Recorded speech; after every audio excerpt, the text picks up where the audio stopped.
They want you weak. They want you depressed. They want you docile. So you spend years trying to get better, get sharper, get stronger, get more disciplined, get more optimized. So why do you feel like you're more behind than you ever were? And somehow less dangerous to the thing you were originally trying to get away from. Today, we look at self-improvement, the thing that's supposed to make you able to exercise your freedom, and how it can quietly pivot into the opposite. It's your fault. Let's start with the facts. A system runs better on a population that's tired, distracted, and physically weak. A person who sleeps, who's strong, who can think clearly under pressure, who understands their own spending habits well enough not to panic. That person is harder to manage, harder to overwork without noticing, harder to talk into a bad deal, a bad relationship, a bad decade, because they've got the willpower to say no. So getting stronger, getting sharper, getting your health and your sleep and your spending in order was never vanity. Even Socrates called growing old without ever seeing what your body is capable of a disgrace. So that's leverage against a system that runs more smoothly when you have none of it. But here's where it all went south. A lot of what gets sold to you as you're behind, you need to catch up, didn't start as your failure. It started as something structural. Wages that stop moving, hours that don't end, a pace of life nobody actually consented to,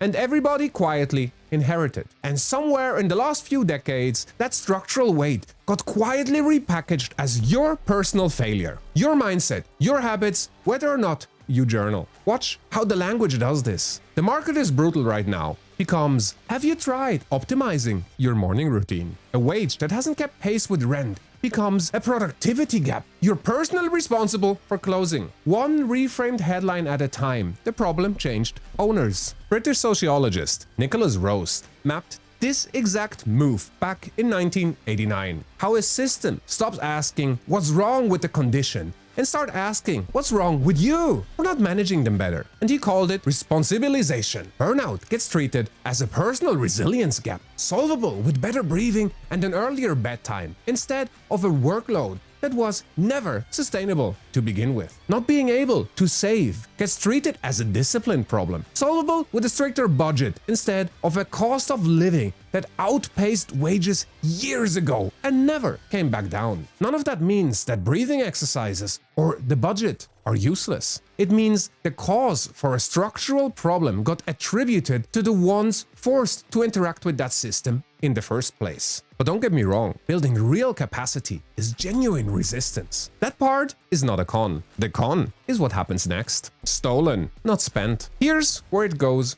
wrong. Getting strong so you can walk away from something quietly becomes getting strong. No objective. The goal that used to point at something outside of you, leaving, refusing, asking for what you're owed, starts pointing at nothing but itself. The plan gets more detailed. The tracking gets more precise. Last year's version gets replaced before you've even finished it. Meanwhile, the actual thing, the conversation you needed to have, the boundary you needed to set, the situation you needed to leave hasn't moved at all. You're objectively stronger than you were a year ago. The thing you got stronger for is exactly where you left it. That's not an accident. And it's not a personal failing either. A German philosopher named Herbert Marcuse described this decades ago. A system under pressure doesn't need to suppress it directly. It just needs somewhere private and satisfying for that pressure to go instead. Somewhere that feels like progress and threatens nothing that actually holds power over you. Think about the last time you left a conversation feeling shortchanged. A review, an argument, a moment someone crossed a line. What did you actually do about it? Be honest. Most people don't say anything. The feeling doesn't disappear though. It gets diverted. So your rebellion gets crushed before it even caught on. Your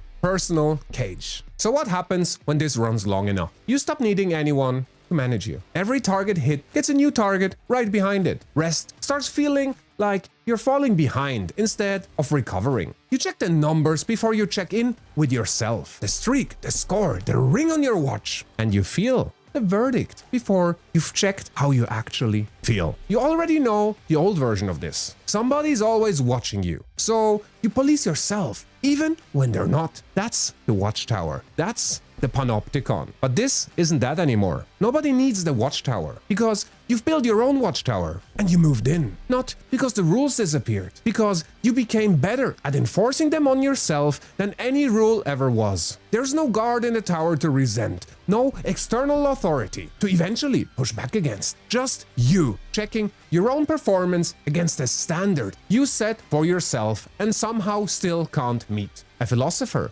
named Byung-Chul Han named this shift directly. We've largely left a world where control comes from outside. Rules, wardens, someone standing over you saying no. What replaced it is a person who is simultaneously the one demanding performance and the one performing it. Master and subordinate in the same body, with nobody left to negotiate whether the demands are actually reasonable in the first place. That's what even less of a threat to the system actually looks like. A person so thoroughly optimized, so completely self-managing that they've forgotten the optimizing was ever supposed to be for something beyond itself. And here's the part worth taking seriously. This kind of exhaustion doesn't look like giving up. It looks like a personal record. You can burn out while hitting every number on the dashboard because the dashboard was never measuring whether any of this was going anywhere. It was only measuring whether you kept moving. Can you say in one sentence what all of this is actually for? Not to be better. Better than what? For what? So you can do what with it once you have it. If the sentence dead ends at "so I can keep improving," that's not a goal. So go to the gym, get stronger, get out from under the artificial lighting, get sunlight, get fresh air, go to the forest whenever you can, go to the beach whenever you can, watch what you're eating, stay away from processed slop. None of that was ever the problem. But the moment it becomes the whole objective, the moment it is not for anything anymore, you're not more free than you were withering away on the couch under fluorescent lights, stuffing your face with potato chips. Do it as a means to an end. Do it as an expression of relentless self-respect. Free will is an act of rebellion.